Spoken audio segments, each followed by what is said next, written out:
चलिए, welcome back to khichdi course. आपको मालूम है यहाँ पे किसके बारे में? आपको मालूम है तीन चीजों के बारे में। खिचड़ी कोर्स साथ साथ आपका रिवीजन भी हो रहा है, यहाँ पे रिवीजन भी होगा यहाँ पे। ठीक है, ओके। कुछ नई चीजें, कुछ पुरानी चीजें, उनका मिक्स चलेगा यहाँ पे, इसलिए इसका नाम दिया है हमने खिचड़ी कोर्स। ठीक है, ओके। आपको मालूम है ये है कोशिका। कोशिका के अंदर कितने गुणसूत्र हैं? आपके 46 गुणसूत्र हैं, 46 क्रोमोसोम है। ठीक है, 23 माता से और 23 पिता से। ठीक है, फिर जब होता है स्टार्ट किसका? आपके मस्तिष्क निर्माण का। उसके अंदर क्या क्या चीजें आपको मालूम है? आपको मालूम है PMR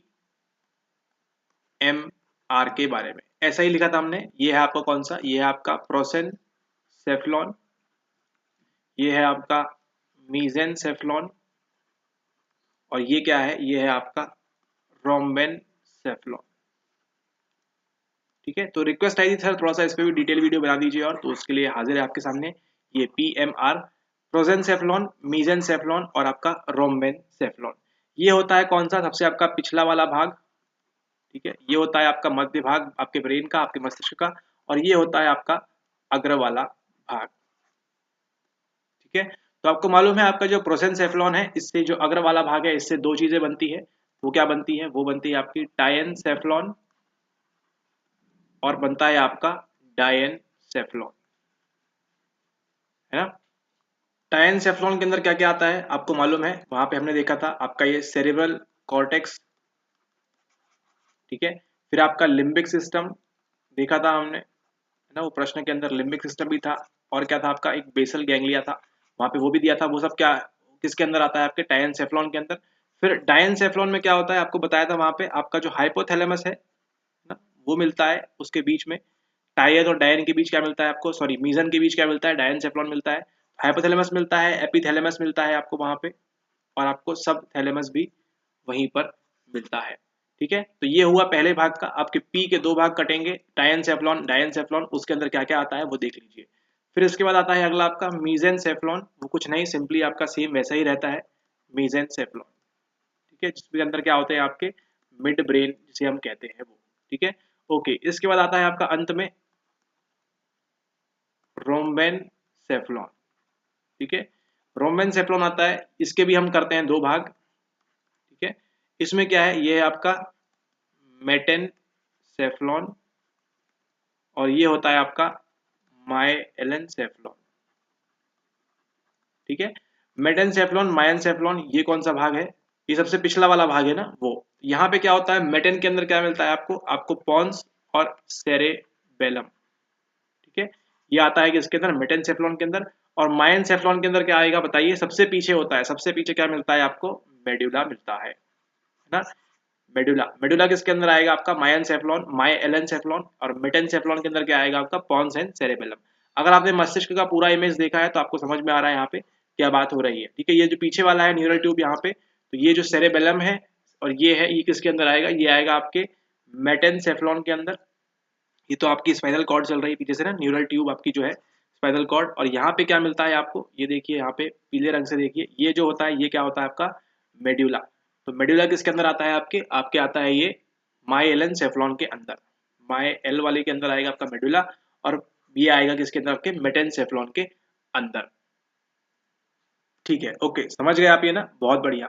O A P L G, ये किसकी स्टेजेस हैं? ये है आपकी साइको सेक्सुअल स्टेजेस। ठीक है, oral anal phallic latency and genital. क्या क्या होता है इस स्टेज के अंदर? लेक्चर आपने देखा होगा फ्रॉइड वाला। ठीक है, ओके। अब हम बात करने वाले हैं किसके बारे में? अभी प्रेरणा के बारे में। ठीक है, हम बात करेंगे मोटिवेशन के बारे में। क्या कैसा होता है मोटिवेशन आपको मालूम है ऑलरेडी। ठीक है, अब बात करेंगे इनके हम किसके बारे में? इनके हम सिद्धांतों के बारे में थोड़ी सी बात करेंगे। ठीक है, कौन कौन से सिद्धांत मालूम है आपको? सबसे पहला नाम आपके मुख से निकलता है वो किसके बारे में? वो है आपका मास्लो का। इसको ऐसे नहीं, इसको हम ऐसे समझते हैं। आपके पास दो चीजें होती हैं मोटिवेशन थ्योरीज के अंदर, दो प्रमुख चीजें होती हैं। एक को हम कहते हैं क्या? एक को हम कहते हैं कंटेंट थ्योरीज, है ना। यानी कि आप कंटेंट मतलब संतुष्ट या संतुष्टि सिद्धांत भी कह सकते हैं आप, है ना। और एक क्या होती है? एक होती है आपकी प्रोसेस थ्योरीज। अभी आपको सवाल देखने नहीं मिलता ये, बट 2017 के पहले काफी सवाल इस प्रकार से देखने मिलते थे कि कौन सा सिद्धांत किसके अंदर आता है, तो वो आपको लोग के लिए यहाँ पे ऐड कर दिया गया है। ठीक है, ये कौन सी सिद्धांत है? ये प्रक्रिया वाले सिद्धांत है। ठीक है, ये कौन से सिद्धांत है? ये प्रक्रिया वाले सिद्धांत है। तो इसको ऐसे याद रखिए, छोटा सा कॉन्सेप्ट है, कंटेंट थ्योरी और प्रोसेस थ्योरी। प्रोसेस किस पे ध्यान देगी? प्रक्रिया सिद्धांत और आपके संतुष्टि सिद्धांत के ऊपर। तो बात करेंगे सबसे पहले कंटेंट थ्योरीज के अंदर क्या क्या आता है। कंटेंट थ्योरीज क्या करेंगी कि आपको जीवन में क्या चाहिए, है ना, आपकी नीड क्या है, आपकी जरूरत क्या है आपके लाइफ में, आपके जीवन के अंदर। ठीक है, कंटेंट थ्योरी में कौन कौन सी आएगी? सबसे पहले बात करते हैं, आपको बताया था हमने मैकक्लेलैंड की थ्योरी, है ना, एन आर्क एन अचीवमेंट वाली जो थ्योरी है, मैकक्लेलैंड का थ्योरी किस में आएगा? आपके कंटेंट थ्योरी के अंदर आएगा, यानी संतुष्टि वाले में आएगा। फिर हमने बात की थी किसके बारे में? हमने ERG थ्योरी भी देखी है, एल्डरफेर वाली, है ना। इसको क्या, एल्डरफेर ने क्या किया है? मास्लो वाले को थोड़ा सा अपग्रेड किया है ERG थ्योरी के अंदर। फिर हमने क्या देखा था? हमने देखी फिर आपकी मास्लो की theory, Maslow's hierarchy of need, वो भी किसके अंदर आएगी? वो भी इस कंटेंट थ्योरी के अंदर आएगी। और कौन सी बच जाती है आपकी? एक है आपकी हर्जबर्ग की 2 फैक्टर वाली, हर्जबर्ग वाली, है ना, हर्जबर्ग थ्योरी, वो भी किसके अंदर आएगी? वो आती है आपके कंटेंट थ्योरी के अंदर, है ना। यहाँ पे देखिए मैकक्लेलैंड भी बात करते हैं, आपको पावर चाहिए, सत्ता चाहिए, पैसा चाहिए, या फिर क्या चाहिए। ERG थ्योरी के अंदर भी सेम, आपको जीवन में क्या चाहिए। मास्लो के अंदर भी देखिए आपको जीवन में 5 चीजें चाहिए, पहले भूख प्यास वो सब मिटानी है, फिर सुरक्षा चाहिए, तो नीड्स आपको लाइफ में क्या क्या चाहिए। और सेम यहाँ पे हर्जबर्ग की थ्योरी भी बात करती है। तो ये जो चारों थ्योरीज हैं किसके अंदर आएंगी? ये नोट कर लीजिएगा, ये चारों आती हैं कंटेंट थ्योरीज के अंदर। कंटेंट थ्योरीज का अर्थात मतलब क्या है? संतुष्टि सिद्धांत, या फिर आपको जीवन में क्या चाहिए, क्या आपको मोटिवेट करता है, क्या आपको पैसा मोटिवेट करता है, क्या आपको धन मोटिवेट करता है, क्या आपको रुपया मोटिवेट करता है, या आपको डॉलर मोटिवेट करता है, या आपको सर्टिफिकेट मोटिवेट करता है, या आपको नॉलेज मोटिवेट करता है, या आपको फिलॉसफी मोटिवेट करती है, या आपको सुरक्षा मोटिवेट करती है, या आपको पैसा, या आपको ऑर्गेनाइजेशन, कुछ भी चीज जो आपको मोटिवेट करती है वो सब किसके अंदर आएगी? वो सब आएगी आपको कंटेंट थ्योरीज के अंदर। कौन कौन सी है? मैकक्लेलैंड की थ्योरी, ERG थ्योरी, मास्लोज की थ्योरी और आपकी हर्जबर्ग की थ्योरी। अब अगली बात करने वाले हैं किसके बारे में? अगली बात करेंगे हम हमारी प्रोसेस थ्योरी, है ना, प्रक्रिया सिद्धांत कौन से होते हैं उनके बारे में। इसके अंदर भी बात करेंगे किसके बारे में? हम सबसे पहले गोल सेटिंग थ्योरी। ठीक है, प्रोसेस मतलब यहाँ प्रक्रिया की बात हो रही है। प्रक्रिया कौन सी? आपके अंदर साइकोलॉजिकल, है ना, एंड बिहेवियरल, है ना, मनोवैज्ञानिक और आपके व्यवहारात्मक किस प्रकार से इंटरेक्ट करते हैं, ना, और ये किसको प्रभावित करता है? आपकी साइकोलॉजी और आपका बिहेवियर, व्यवहार किसको प्रभावित करेगा? यहाँ पे आपके मोटिवेशन को।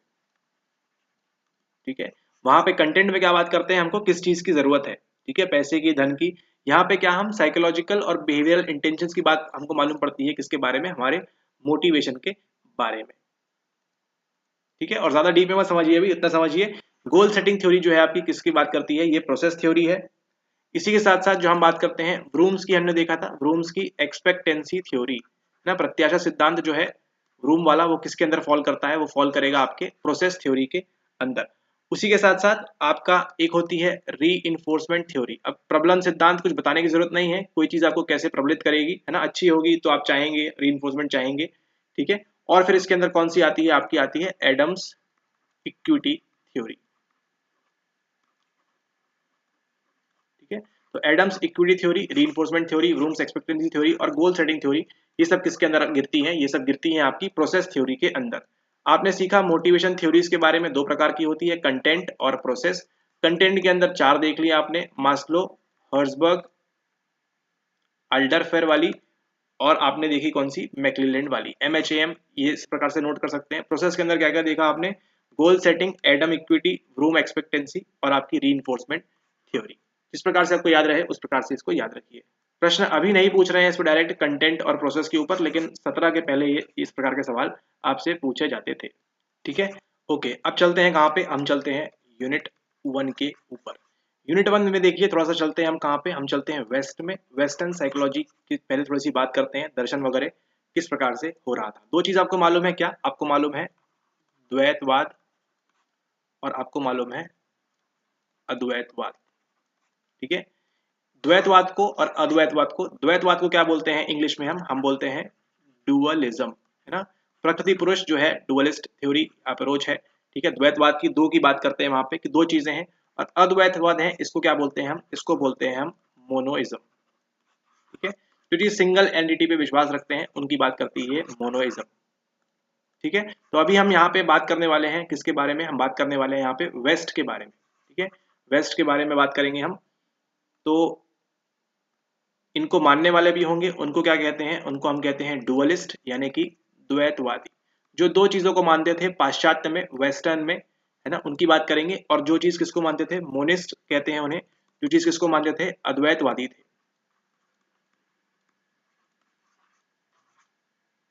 तो आई होप आपको डुअलिस्ट और द्वैतवादी और अद्वैतवादी में मतलब फर्क मालूम होगा, और नहीं मालूम है आपको तो पेपर 1 में आप लोग अच्छा पढ़ाई नहीं कर रहे हैं। ठीक है, ओके। तो हम बात करेंगे साइकोलॉजी से संबंधित हमारे जो भी हैं उनकी हम बात करने वाले हैं। सबसे पहले बात करेंगे हम किसकी, हम बात करेंगे डुअलिस्ट की, कि डुअलिस्ट जो है ये कम है ना। डुअलिस्ट को याद रख लेंगे तो इनको नहीं भी याद रखेंगे तो ऑटोमेटिकली हमको वो याद रहेंगे। ठीक है, तो हम देखते हैं द्वैतवादी अप्रोच वाले या डुअलिस्ट कौन थे हमारे वेस्ट में। सबसे पहले हम बात करेंगे किसकी, हम बात करेंगे हिपोक्रेट्स की। हिपोकैम्पस नहीं है, हिपोक्रेट्स जो है द्वैतवादी थे। उसी के साथ साथ आपके सुकरात जो थे वो भी द्वैतवादी थे। उसी के साथ साथ आपके जो प्लाटो थे ये भी द्वैतवादी थे।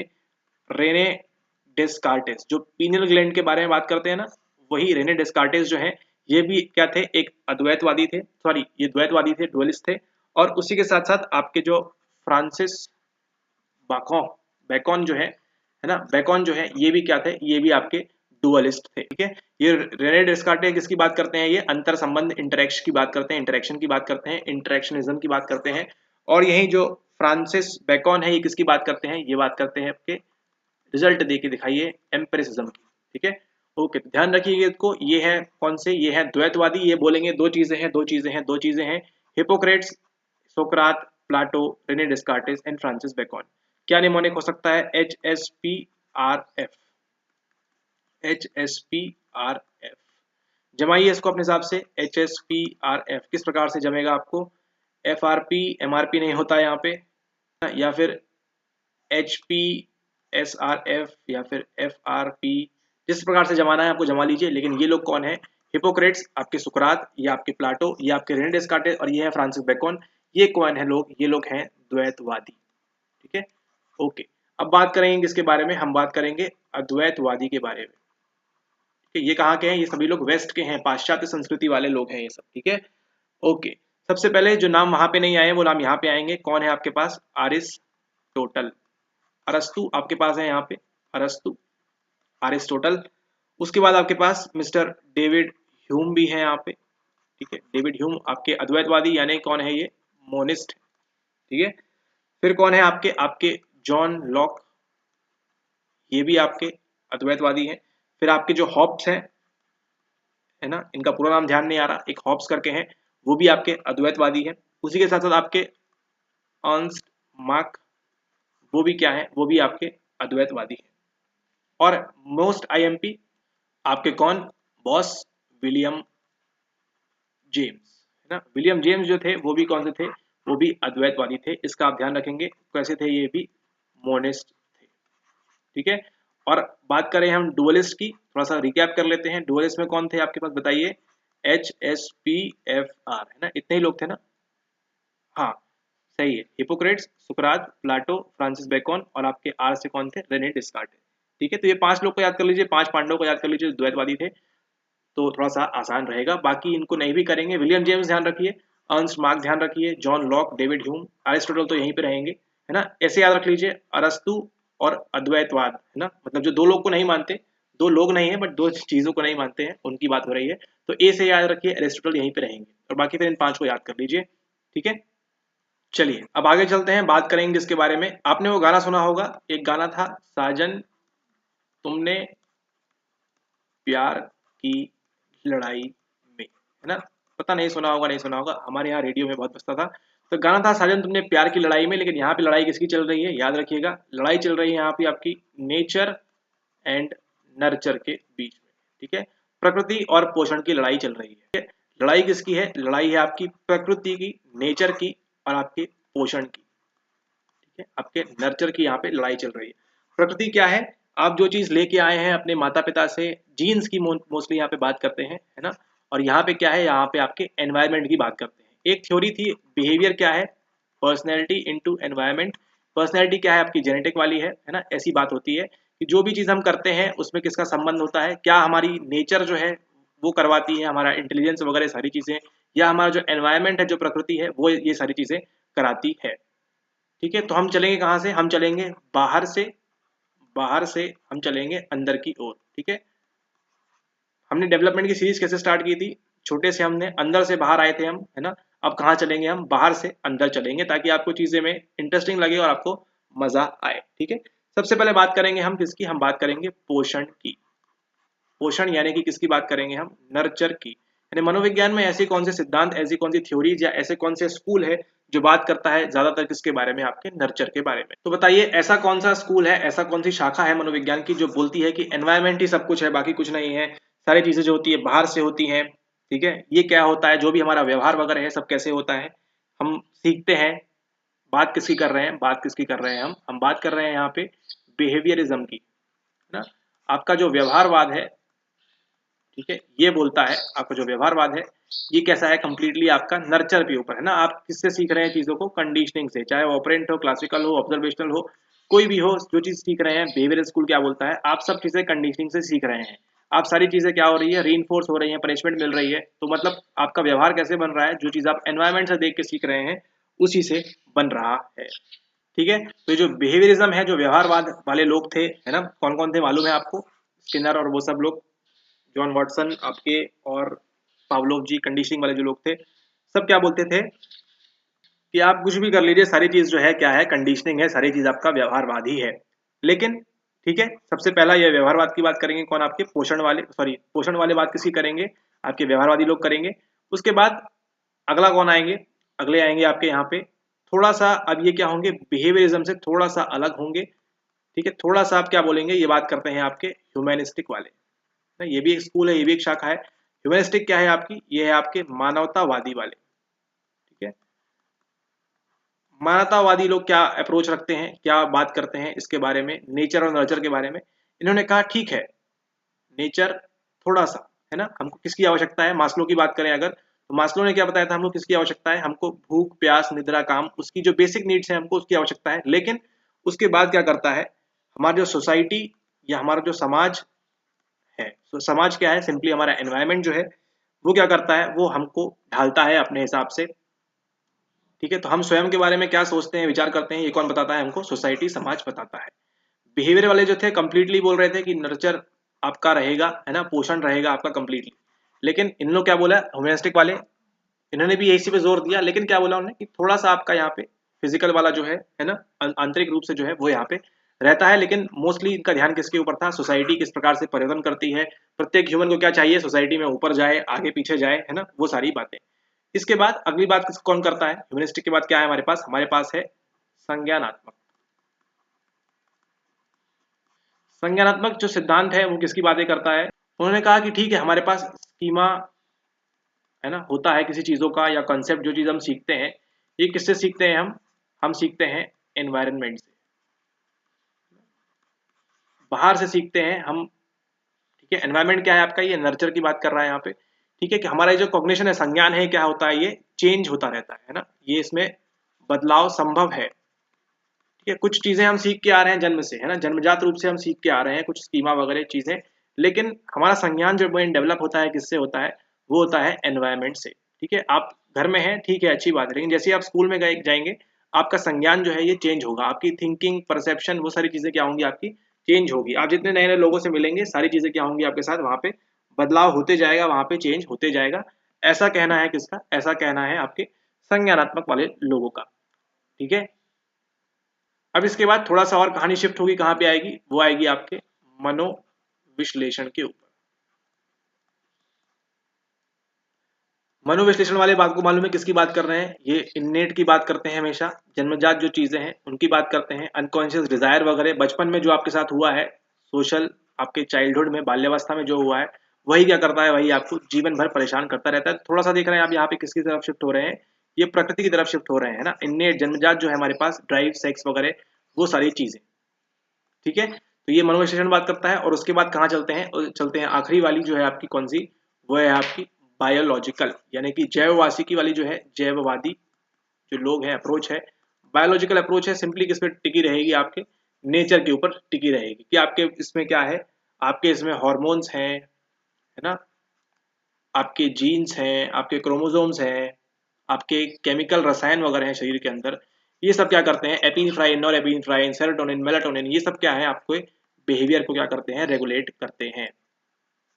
ठीक है, तो ऐसी कोई फिक्स लाइन नहीं है कि ये नेचर में है, नर्चर में है, सबका कहना है, लेकिन आपको समझ में आ रहा होगा बायोलॉजी वाले जो है इनका पूरा ध्यान किसके ऊपर है, आपके नेचर के ऊपर, और जो बिहेवियरिज्म वाले हैं वो किसका है, वो है आपके नर्चर के ऊपर कंप्लीटली, और बाकी जो है बीच बीच में कभी यहाँ कभी वहां इस तरह की बातें करते हैं, ये अभी आपने देखा। ठीक है, तो एक बार रिकैप करते हैं। सबसे पहले हम बनाएंगे अपना नर्चर। ठीक है, ये क्या है, ये है आपका पोषण, और यहाँ पे नीचे क्या है, यहाँ पे है आपका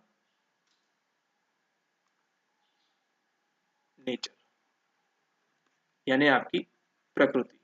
ठीक है, प्रकृति से शुरुआत करेंगे। सबसे पहले कौन है हमारे पास बायोलॉजी वाले हैं, बायोलॉजिकल, ग्रीन से करते हैं, बायोलॉजिकल वाले हैं, जैववादी अप्रोच वाले हैं। उसके बाद कौन मिलते हैं हमको, साइको एनालिसिस वाले मिलते हैं, है ना।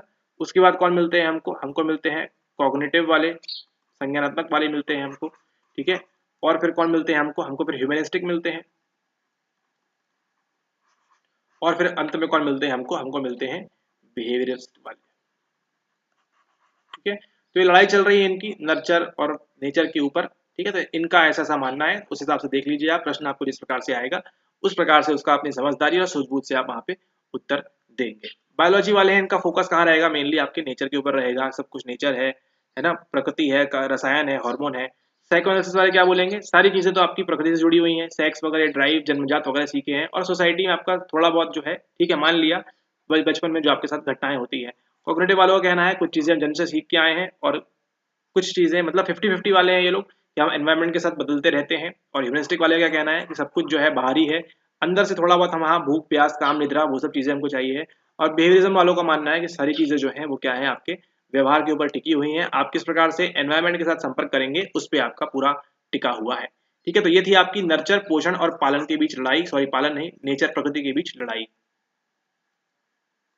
अब यहाँ पे हम बात करने वाले हैं अगली किसकी, अगली बात करने वाले हैं हम सूफिज्म के बारे में, यानी कि सूफीवाद के बारे में। 21-22 में सवाल देखने मिला नहीं है, शायद अब एनटीए पूछना कम कर दिया है, बंद कर दिया है, पता नहीं क्या कर दिया है, लेकिन सिलेबस में है तो हमको देखना है। आपको बता रहे हैं यहाँ पे हम 6 स्टेप्स, इनको याद कर लीजिए ना, याद कर लीजिए, अगर प्रश्न आएगा तो बन जाएगा, नहीं आएगा तो फिर नहीं बनेगा। ठीक है, ये क्या है आपका, ये है आपका रिपेंटेंस। ये देखिए यहाँ पे ये है 6 पाथ, 6 स्टेप्स जो है, पाथ नहीं, हाँ इसको पाथ ही कहिए, लेवल तो वहां पे अलग आएंगे आपको। ठीक है, वो साथ है। तो यहाँ पे देखिए सबसे पहले आपका आता है repentance, renunciation, poverty, patience, trust and satisfaction. कैसे नंबरिंग है इसकी, नंबरिंग है 6, 5, 4, 3, 2, 1। किसकी बात कर रहे हैं हम यहाँ बात कर रहे हैं सूफीवाद की, पीटीएस, आरआरपी, बस बात खत्म यहाँ पे, आरआरपी पीटीएस, इसको ऐसे याद रखिए। अगर आपको प्रश्न मिलता है कि कौन से आपके पाथ हैं सूफिज्म के अंदर, या उनको सही ऑर्डर में जमाइए, इस प्रकार से सवाल देखने मिलेगा, तो आपको ये निमोनिक आपको वहां पे मदद करेगा। आर से क्या है, आर से आपका है रिपेंटेंस, रिनंसिएशन, ये है आपका पोवर्टी, ये है आपका पेशेंस, ट्रस्ट, और ये है आपका सेटिस्फेक्शन। ठीक है, इसको याद कर लीजिए, अभी के लिए उतना समय नहीं है कि यहाँ पे एग्जाम पास में है। आरआरपी पीटीएस, इसको अभी ऐसे याद कर लीजिए। अगले वीडियो में बात करेंगे किसके बारे में, हम बात करेंगे नफ्स के लेवल के बारे में। 2 साल से 21-22 में कोई भी सवाल नहीं है आपको सूफिज्म के ऊपर, तो चांसेस ये है कि 23 में ना पूछे अभी, बट फिर भी थोड़ा सा आपको नॉलेज के लिए ये जरूरी है। आरआरपी पीटीएस, जैसे आपने बाकी निमोनिक याद किए ना, एक बार चलिए निमोनिक रिवाइज करा देते हैं। ओएपीएलजी, फिर कौन सा था आपके पास, जेएसपीटी, ठीक है, और कौन सा था आपके पास, आपके पास था पीसीपी। ठीक है, और इस प्रकार से जितने भी आपने निमोनिक बनाए हैं उनको आप लिख लीजिए एक पेज में, ताकि आपको रिवीजन में आसानी हो। और उसी प्रकार से इसको भी याद कर लीजिए, आरआरपी पीटीएस। सूफिज्म के ये हैं आपके 6 पाथ। एंड बुद्ध के बारे में ऑलरेडी यूट्यूब पे वीडियो देख चुके हैं आप, एंड जैन धर्म के बारे में भी देख चुके हैं। और चलिए अब आप लोग के लिए होमवर्क, आपको बताना है इनफॉर्मल ह्यूरिस्टिक और फॉर्मल ह्यूरिस्टिक कौन कौन से हैं, आपको बताना है व्हाट्सएप के ऊपर। ठीक है, व्हाट्सएप के ऊपर बताइए कौन कौन से हैं आपके इनफॉर्मल ह्यूरिस्टिक और कौन कौन से हैं आपके फॉर्मल ह्यूरिस्टिक। उसी के साथ साथ बताइए कौन सा हार्मोन जो है वो निकलता है आपके पेनक्रियाज से, वो बताइए। ठीक है, एड्रिनल ग्लैंड से कौन सा निकलता है वो बताइए। थायराइड से कौन सा निकलता है वो बताइए। पीनियल से कौन सा निकलता है, पीनियल ग्लैंड से, पीनियल ग्रंथि से कौन सा निकलता है वो बताइए। और कौन सा बच गया आपका, आपके सेक्स ग्लैंड से कौन सा निकलता है वो बताइए। पेनक्रियाज हो गया, ये हो गया, और आपका बच गया पिट्यूटरी, है ना। पिट्यूटरी ग्लैंड से कौन सा निकलता है बताइए। पिट्यूटरी में अच्छे से बताइए, दो भाग हैं, दो भागों में से कौन सा किससे निकलता है वो भी बताइए। ये रहा आपका होमवर्क।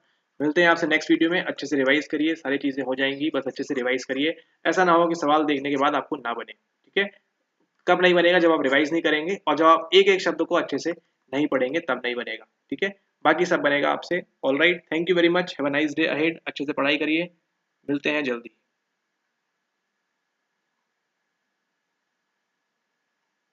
अच्छा हाँ, उससे पहले एक और चीज यहाँ आया आपका मेटा संज्ञान, इसको भी कवर कर ही लेते हैं। मेटा संज्ञान से कुछ डीप सवाल नहीं पूछ रहा है, बस पूछ रहा है किसके अंदर क्या होता है, तो देखते हैं इतने लेक्चर के आधार पर सवाल निकलता है कि नहीं। मेटा कॉग्निशन को दो भागों में बांटते हैं हम। क्या है आपका, वो है आपका मेटा संज्ञात्मक ज्ञान, और ये है आपका मेटा संज्ञात्मक नियमन। ठीक है, मेटा संज्ञात्मक ज्ञान और मेटा संज्ञात्मक नियमन ये दो प्रकार हैं। इसे हम बोलते हैं मेटा कॉग्निटिव नॉलेज। ठीक है, और मेटा संज्ञात्मक नियमन क्या है, मेटा कॉग्निटिव आपका रेगुलेशन। ठीक है, बात करेंगे पहले ये रेगुलेशन के अंदर क्या क्या आता है, मेटा कॉग्निटिव नियमन के अंदर क्या क्या आएगा, मेटा कॉग्निटिव रेगुलेशन के अंदर क्या क्या आएगा। सबसे पहले आएगा आपका प्लानिंग, फिर आता है आपका मॉनिटरिंग, और फिर आता है आपका तीसरा इवेल्युएटिंग। प्लान करेंगे, मॉनिटर करेंगे और स्वयं को इवेल्युएट करेंगे मेटा नियमन, sorry Meta cognitive regulation, Meta cognitive नियमन के अंदर, मेटा संज्ञान नियमन के अंदर तीन चीजें हैं, पीएमई, प्लानिंग, मॉनिटरिंग और इवेल्युएटिंग। अब बात करेंगे हम मेटा कॉग्निटिव नॉलेज के अंतर्गत क्या क्या आता है। इसके अंदर आता है आपका डिक्लेरेटिव नॉलेज। ठीक है, फिर आता है आपका प्रक्रियात्मक ज्ञान, प्रोसीजरल नॉलेज, और फिर आता है आपका कंडीशनल नॉलेज। ठीक है, तो डीपीसी और वहां पे क्या था, पीएमई, डीपीसी, पीएमई। ठीक है, मेटाकॉग्निटिव नॉलेज के अंदर, ज्ञान के अंदर conditional knowledge, procedural knowledge and declarative knowledge, घोषणात्मक ज्ञान। ठीक है, ओके, थैंक यू। नोट कर लेंगे इसको, P M E, D P C, metacognitive regulation, स्वयं कैसे रेगुलेट करें, नियमन करें, और यहाँ पे मेटाकॉग्निटिव नॉलेज की बात हो रही है। ठीक है, इसके अंदर आता है, आपके आता है मेटाकॉग्निशन के अंदर।